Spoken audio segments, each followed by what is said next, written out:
Jin Wu's going head to head with the King of Dragons, and he's like partially transforming his body to slash and make this giant ass explosion that just torches all of Jin Wu's shadows. Are these good for nothing soldiers all you have? You sent your main force over to the other monarch and you attack me with these? By the time he looks over, Jin Wu's dipping off into this portal, so he books after him because he can't let him get away. But as soon as he passes through the portal, he's met with the entire shadow army. Everybody's ganged up. He's already absorbed the troops of the other monarch. Like at first he thought he might have betrayed him. He sees that nah, he did his job.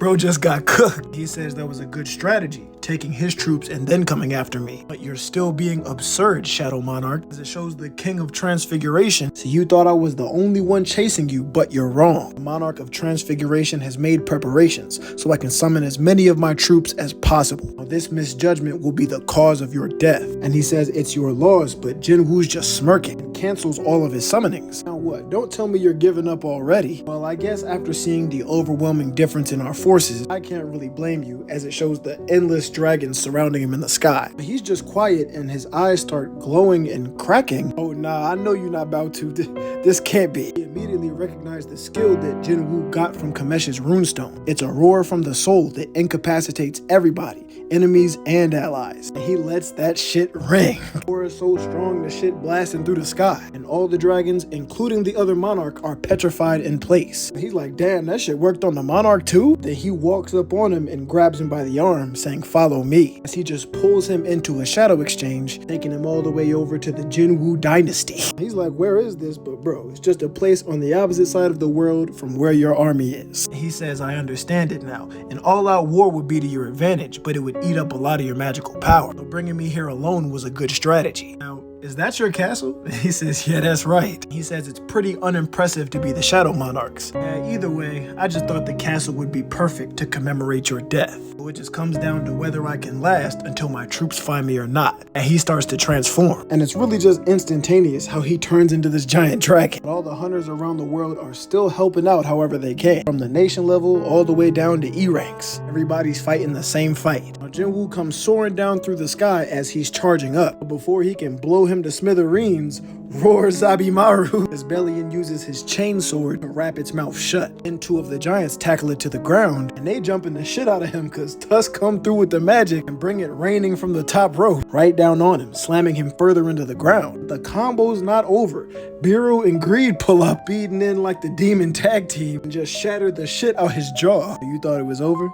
I know you see Egress up there. He uses the Demon King's blade to shock him with the lightning. But Jin Wu's just watching from the sky like, I think it's working pretty well. But then bro smiles, saying how amusing. You see, I like fights where I overwhelm the enemy with a significant difference in numbers, but I do find the opposite situation quite amusing. Then he just stands up and flexes his shit, completely petrifying Jin Wu's soldiers. He can't control them like this, so he has to cancel them, but he's just in the air while bro's charging this demon blast. Bro, I want to hear what this sounds like so bad. He recalls Kaizo so he doesn't get destroyed, and he just barely evades it, and it flies off into the distance after just scorching the ground. But then this ball of light makes another big ass explosion, leaving nothing but scorched earth behind. Now this right here, this is the real thing. The avatar of destruction who doesn't hesitate to sacrifice oneself for the sake of a raging war. The amalgam of blood, scream, madness, and destruction, and a being created solely for the purpose of war. That is me,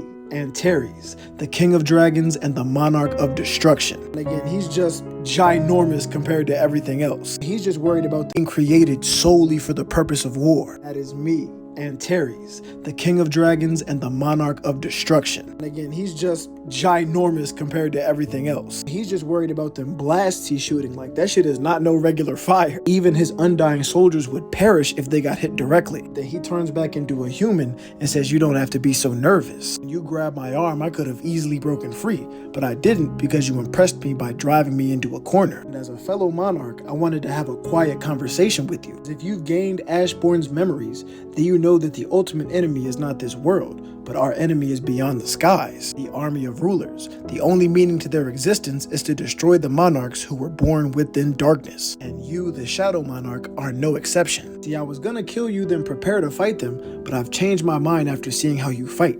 You possess a different set of talents compared to Ashbourne, and I can see our glorious victory within your talents. Now, if you want me to spare your family, I'll do it.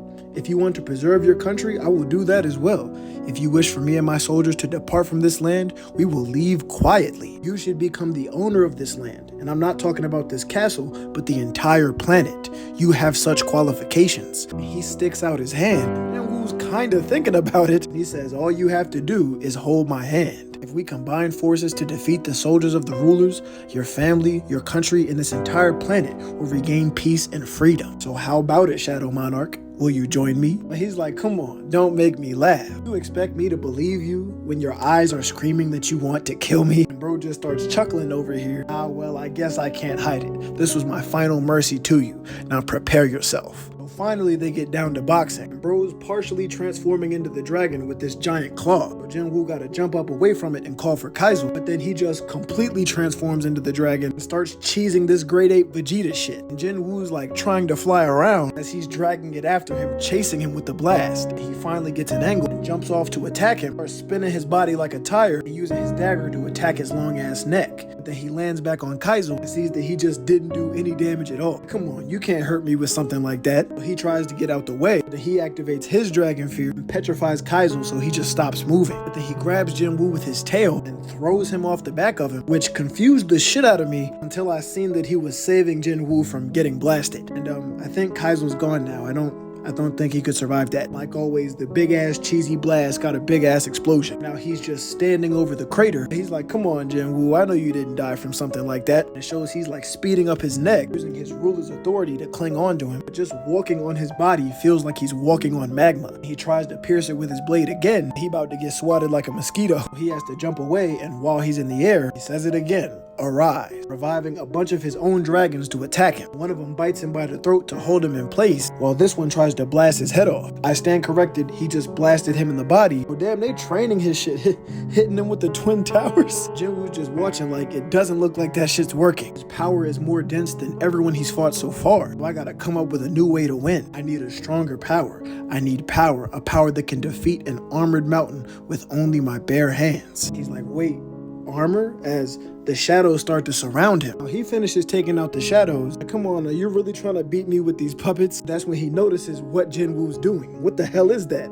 The power of darkness is going towards him. Jin Wu's just thinking he can use darkness as an armor, make a bigger and sturdier dark armor. Something so big that the entire world can see it. And it shows he's completely dwarfing the king of dragons in terms of size. He's like, what the fuck is this? Astralization? How can his form be so big? It can't be. Did he summon the power of death onto the earth? It couldn't be possible. He was just a regular person. How does he fully have power over death? Jin Wu's looking at his hands like this is me. The strength that Ashborn has left for me. Ooh, look at this man. You kinda jacked Egress's look, but you made the shit look colder. And he says from within his body, he can feel an unimaginably large power that's endlessly flowing through him. The Dragon King says, I get it. You spend a lot of time flirting with death, on the border between the realm of the living and dead. He could pass on his power because you were constantly fighting that battle within yourself. He was just risking his life in dungeons for the sake of living. Now, I have to kill him. He's far too dangerous, and he shoots this blast.